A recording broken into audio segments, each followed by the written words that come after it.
स्वागत दोस्तों आपका अपने चैनल के सामने मध्य चलेंगे। सबसे बड़ी आपको बताएंगे दोस्तों, उत्तर प्रदेश के अंदर भारतीय जनता पार्टी के प्रदेश अध्यक्ष ने ब्राह्मण समाज के द्वारा बुलाए गए विधायकों की बैठक को लेकर फटकार लगाने की कोशिश की थी दोस्तों, लेकिन मामला एकदम उल्टा पड़ गया है। बताएंगे दूसरी बैठक भी अचानक से बुला ली गई है दोस्तों, यानी चेतावनी के बावजूद बीजेपी को खुले तौर पर ब्राह्मण समुदाय के विधायकों ने हड़काना शुरू कर दिया है। बताएंगे क्या है पूरा मामला, डिटेल में जानकारी अब तक पहुंचाएंगे दोस्तों, और बताएंगे कहां पर ये दूसरी बैठक होने जा रही है। इसी के साथ में बिहार को लेकर भारतीय जनता पार्टी के सहयोगी उपेंद्र कुशवाहा के नेताओं ने खुलकर विरोध करना शुरू कर दिया है। बताएंगे क्या बोले हैं विधायक, और बीएमसी के चुनाव में क्यों नहीं बन पा रहा अलग तरीके का समीकरण। बताएंगे किस तरीके से संघर्ष करते हुए नजर आ रहे हैं अजीत पवार और शरद पवार और भारतीय जनता पार्टी के सहयोगी शिंदे। एक एक करके चलेंगे आज की सारी बड़ी अपडेट, तब सारी बड़ी जानकारी अब तक पहुंचाएंगे। लेकिन उससे पहले अगर आप भी मानते हैं दोस्तों कि उत्तर प्रदेश के अंदर बीजेपी के ब्राह्मण समाज के विधायकों के एकजुटता से बीजेपी वाले हिले पड़े हैं, और यही बड़ा कारण है कि भाजपा वालों को अब डर सता रहा है कि कहीं बगावत और ज्यादा तेज ना हो जाए और पूरी तरीके से बीजेपी की सरकार उत्तर प्रदेश के अंदर हिल ना जाए। तो इस वीडियो को लाइक करके लाल बटन दबाकर चैनल को सब्सक्राइब करके बेल आइकन दबाकर कमेंट बॉक्स में अपनी राय जरूर लिखकर बताएगा, ज्यादा से ज्यादा वीडियो को शेयर कीजिएगा दोस्तों। चलते हैं सबसे पहले सबसे बड़ी ब्रेकिंग न्यूज अपडेट की तरफ, जहां पर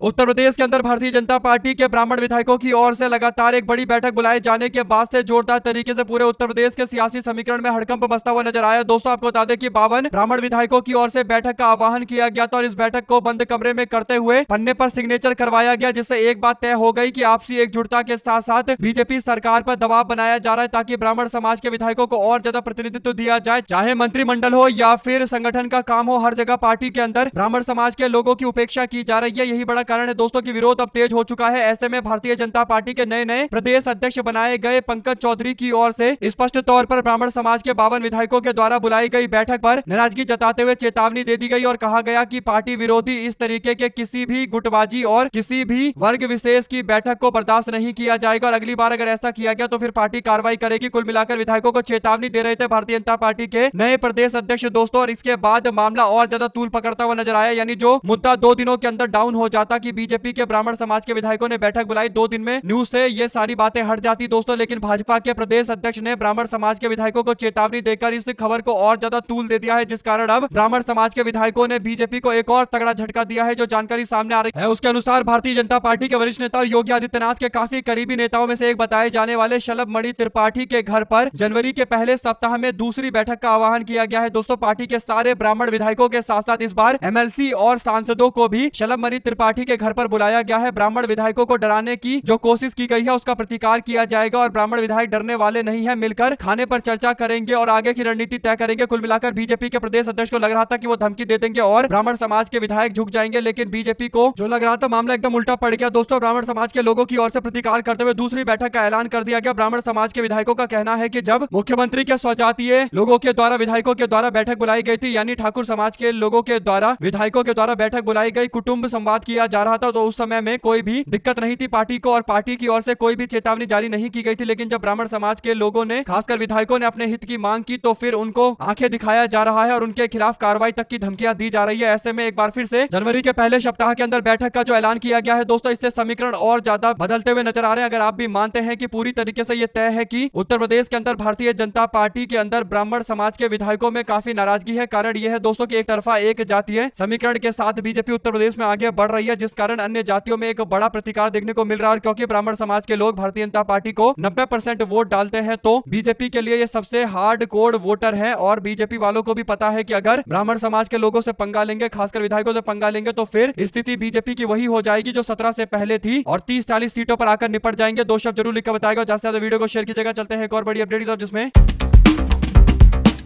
बिहार के अंदर भारतीय जनता पार्टी के सहयोगी उपेंद्र कुशवाहा के तीनों विधायक रफू चक्कर हो गए हैं। उन्हें पता है कि अब तीनों विधायक उनके कंट्रोल से बाहर है, यानी उपेंद्र कुशवाहा के कंट्रोल से बाहर है। ऐसे में दोस्तों इन 3 विधायकों में जो एक विधायक रामेश्वर महतो है, उन्होंने आखिरकार मीडिया के सामने आकर अपनी बात रखनी शुरू कर दी है। अब तक तो काफी गायब चल रहे थे दोस्तों, किसी के संपर्क में नहीं आ रहे थे, लेकिन मीडिया से बात करते हुए वो कहते हैं कि हम 3 विधायक उपेंद्र कुशवाहा से काफी नाराज है। उन्होंने कारण बताया, कारण ये था कि उपेंद्र कुशवाहा ने अपने बेटे दीपक प्रकाश को मंत्री बना दिया, जो ना तो विधायक था ना ही किसी बड़े पोस्ट पर पहले रहा हुआ है, ना ही उसे कुछ अनुभव है। बाहर से लाकर उसको मंत्री बना दिया गया और इन्हीं बातों पर नाराजगी जताते हुए ये तीनों के तीनों विधायक बागी हो गए हैं। विधायक रामेश्वर महतो कहते हैं कि पार्टी के अंदर अन्याय चल रहा है और हमें ये अन्याय बर्दाश्त नहीं है, इसीलिए हम लोग उपेंद्र कुशवाहा से नाराज हो गए। यानी कुशवाहा की पार्टी में 4 विधायक है, जिसमें से एक तो उनकी पत्नी है और बाकी जो 3 अन्य विधायक है वे तीनों के तीनों बागी हो गए हैं। और कारण यह है कि दीपक प्रकाश यानी उपेंद्र कुशवाहा के बेटे को मंत्री बना दिया गया बिना किसी अनुभव के, बिना किसी चुनाव में जीत के। आप लोग क्या कहना चाहते हैं? अपनी राय जरूर लिखकर बताएगा। ज्यादा से ज्यादा वीडियो को शेयर कीजिएगा। चलते हैं एक और बड़ी अपडेट की तरफ दोस्तों, जिसमें बीएमसी के चुनाव को लेकर जो गठबंधन की चर्चाएं चल रही है उस पर एक नई अपडेट आई है। महाराष्ट्र के नगर निगम के दिन जैसे जैसे नजदीक आने लगे हैं चुनाव के, वैसे वैसे बैठकों का दौर शुरू हो गया है। बीएमसी चुनाव 2026 को लेकर महायुति गठबंधन में सीट बंटवारे को लेकर बातचीत निर्णायक मोड़ पर पहुंच गई है। बीजेपी और शिवसेना शिंदे गुट के बीच में देर रात तक लगातार बैठक ठाणे और कल्याण के डोंबिवली में चल रही थी। महानगर पालिका चुनावों पर लगभग सहमति बन गई है, जबकि मुंबई महानगर पालिकाओं को लेकर पेच फंसा हुआ है। किन सीटों को लेकर बनी है सहमति? ठाणे और कल्याण डोंबिवली के महानगर पालिका चुनावों के लिए महायुति में लगभग अंतिम सहमति बन गई है। ठाणे में शिवसेना को बड़ी पार्टी की भूमिका देने पर दोनों दल सहमत हो गए हैं। सूत्रों के मुताबिक सीटों के बंटवारे को लेकर तकनीकी और स्थानीय समीकरण पर पूरी चर्चा हो चुकी है और 27 दिसंबर को होने वाली यानी आज होने वाली आखिरी बैठक में सहमति हो जाएगी और औपचारिक मोहर लगा दिया जाएगा। लेकिन बीएमसी को लेकर पूरा का पूरा मामला अटक चुका है। दरअसल बीएमसी में 227 सीटें हैं और शिवसेना शिंदे गुट चाहता है कि उनको 95 से 100 सीटें लड़ने को मिले, जबकि बीजेपी मात्र 85 सीटें देने के पक्ष में है। अब तक बातचीत में शिवसेना को 87 सीट देने पर सहमति बन गई है। मौजूदा फॉर्मूले के अनुसार बीजेपी 140 और शिवसेना 87 सीटों पर लड़ सकती है। शिवसेना का आरोप है कि बीजेपी उन पर अलग अलग वार्डों पर चुनाव लड़ने का भी दबाव बना रही है, यानी कौन सा वार्ड चुनाव लड़ेगी शिवसेना, ये बात बीजेपी के लोग तय करने लगे हैं। एक तरीके से दबाव की राजनीति कर रहे हैं भारतीय जनता पार्टी वाले और बैठक की रूपरेखा आगे और तय की जाएगी। कुल मिलाकर 200 शिंदे की जो शिवसेना है वो अब भारतीय जनता पार्टी के द्वारा कंट्रोल किया जाता है। ये बातें अब खुलकर सबके सामने आनी शुरू हो गई है। आप लोग क्या कहना चाहते हैं? अपनी राय जरूर लिखकर बताएगा। ज्यादा से ज्यादा वीडियो को शेयर कीजिएगा। चलते हैं एक और बड़ी अपडेट की तरफ, जिसमें